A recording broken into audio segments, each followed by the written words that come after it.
Welcome back to Horror Recaps. My name is Freddie, and in a moment, you're going to listen to a frightening tale narrated by me. Beware, fear awaits you.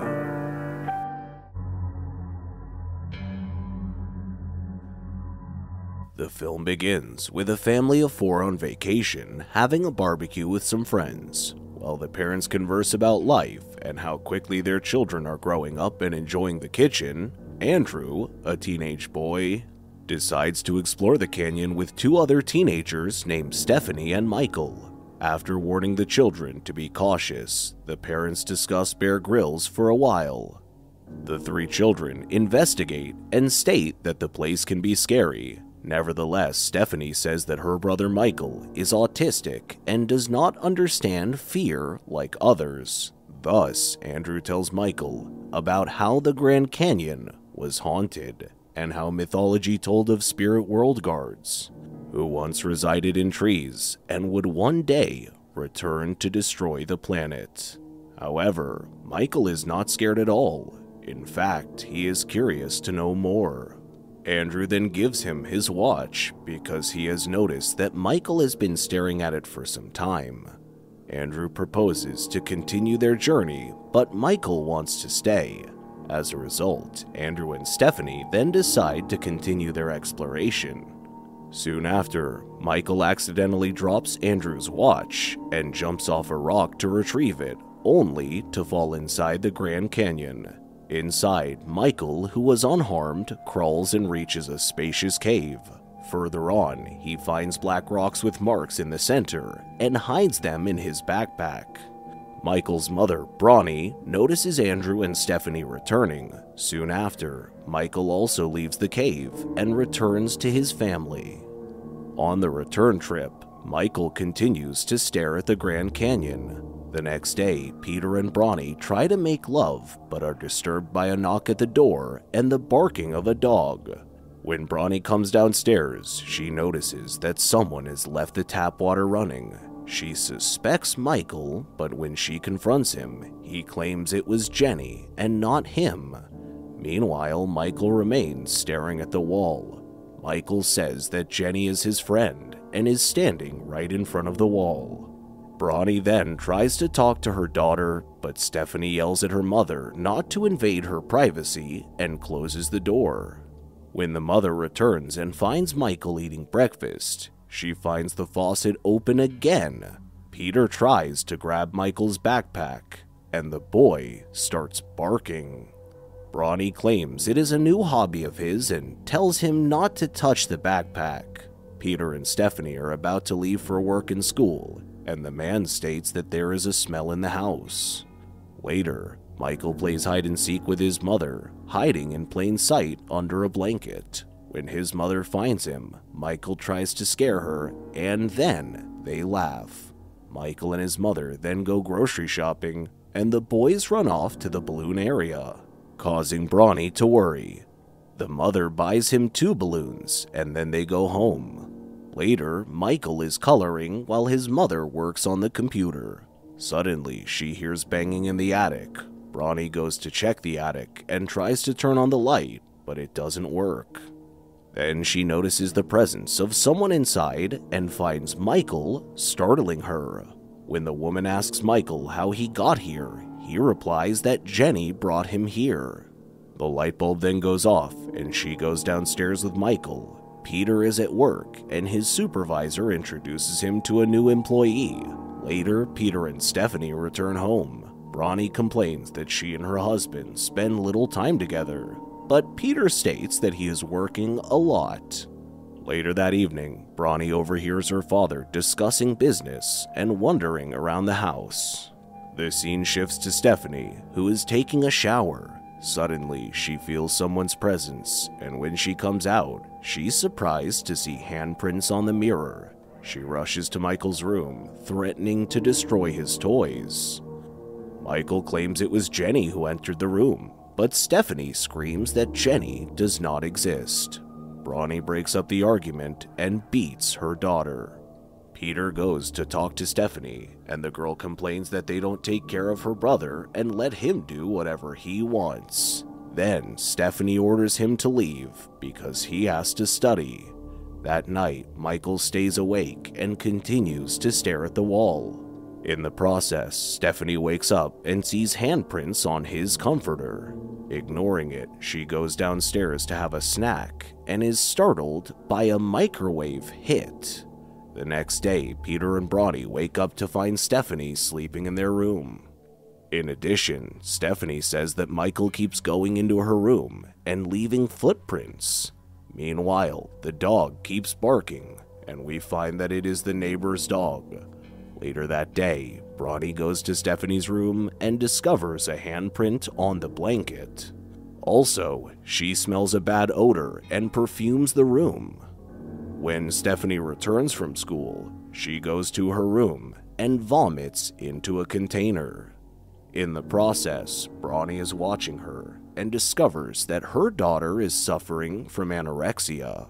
When Peter arrives home, a crow falls on his car and he chases it away. Inside, Peter intervenes in a confrontation between Bronny and Stephanie and locks his daughter out of the room. We later learn that, because of her anorexia, Stephanie has collected many containers of vomit under her bed. Then, Peter comes out of the room and hugs his daughter. The next day, Peter takes Stephanie to the hospital, while Bronny takes Michael to his grandmother's house. Bronny asks Grandma to take care of Michael, while she, Peter, and Stephanie are together for a time. Later, Michael tries to follow Grandma's beloved cat into the living room. Suddenly, Grandma is startled when the faucet turns on by itself and the door behind her closes. After she shuts off the water, a snake appears on the kitchen counter. Meanwhile, Bronny and Peter immediately rush to the hospital to see how Grandma is doing. We learn that no one was hurt, although Michael tried to kill Grandma's cat at home while his mother is putting on her makeup in front of the mirror. Shortly after, Bronny notices a blanket with someone under it. However, when she touches it, thinking it is Michael, she realizes that no one is there. Suddenly, the fire alarm sounds, and the mother realizes that there is a fire in Michael's room.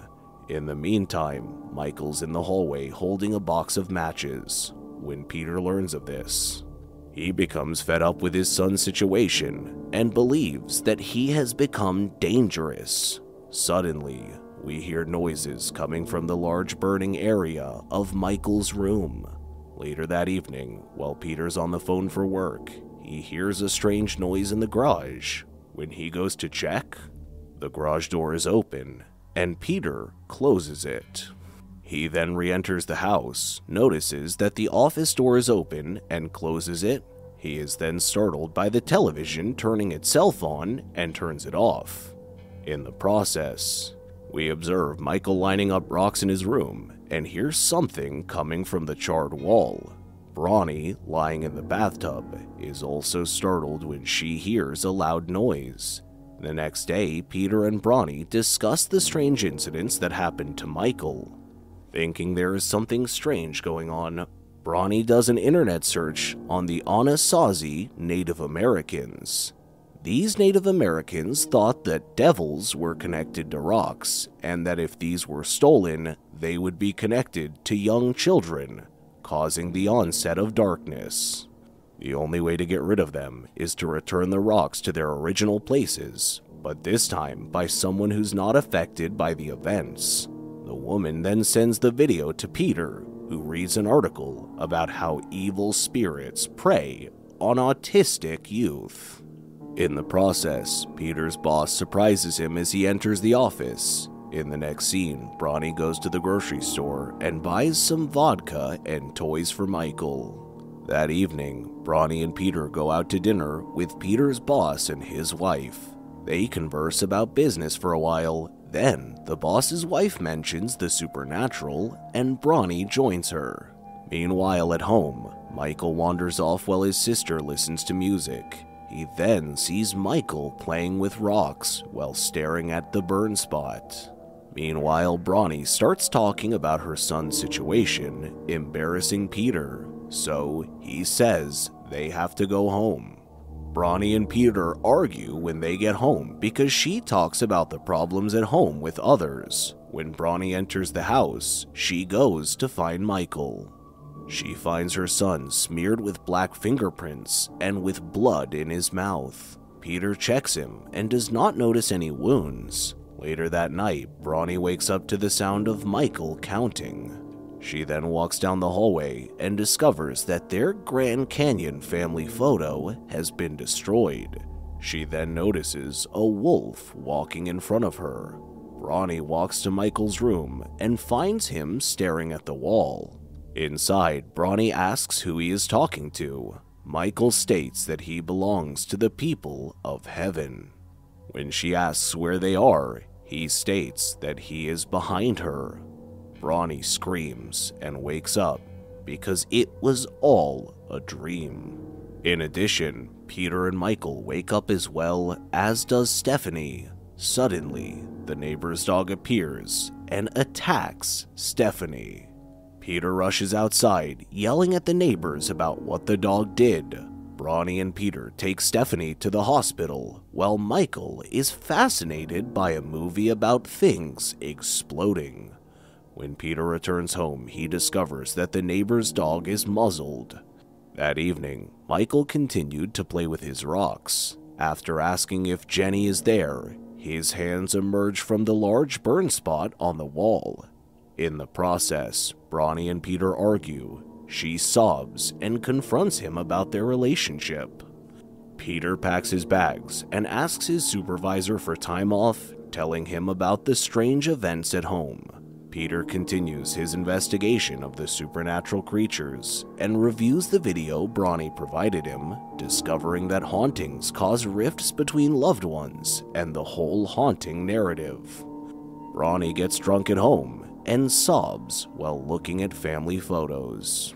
When Peter returns home, he hears noises coming from the treehouse and arms himself with a badminton racket. Two figures emerge from the covers in Michael's room, and he asks if it is Jenny. Stephanie notices that the bathroom door is open as black handprints cover her entire body and begin to suffocate her. Outside, Peter is suddenly startled by a coyote that rushes into the house. While looking at photos, Bronny notices a figure in the Grand Canyon shot behind them. Peter bursts into Stephanie's room and tries to calm her down. Peter tries to enter the bathroom where Michael is, but the door is locked. Peter pushes open the door and discovers that the walls of the bathroom are covered with blood drawings. Later, Peter takes the whole family to a hotel where he buys the presidential suite out of desperation because there's only one room left. Bronny and Peter get together and vow to cooperate to stop the infestation. The next day, Peter's boss gives him the number of a friend, Wendy, who knows a psychic who could help them. Bronny visits Wendy and they discuss the infestations. Wendy assures her that with the help of Teresa and Gloria, two psychics, they will solve the issue. That evening, Teresa and Gloria began a spiritual cleansing of the house. In the process, strange things happen, such as the light flickering. When they arrive in Michael's room, they notice that it is a place of true evil. They then begin to chant, but demonic forces attack them and drop a chandelier on top of them. Michael escapes from them and attempts to enter the portal. As more terrifying moments, Peter rushes into Michael's room, noticing that his son is entering the portal with the demons. Peter attempts to return the stones to their place, but is pushed backward. Peter chooses to switch places with Michael and asks the demons to take him instead of his son. However, Michael picks up the stones, declares he is not afraid, and puts them back in their place. For each stone he puts back in its place, the monsters disappear one by one. After the monsters disappear, Peter and Michael exit the portal together. Once everything is back to normal and the house has been cleaned, everyone is happy and the family has a picnic. Make sure to subscribe and turn on notifications so you can watch more videos like this. Thank you for watching.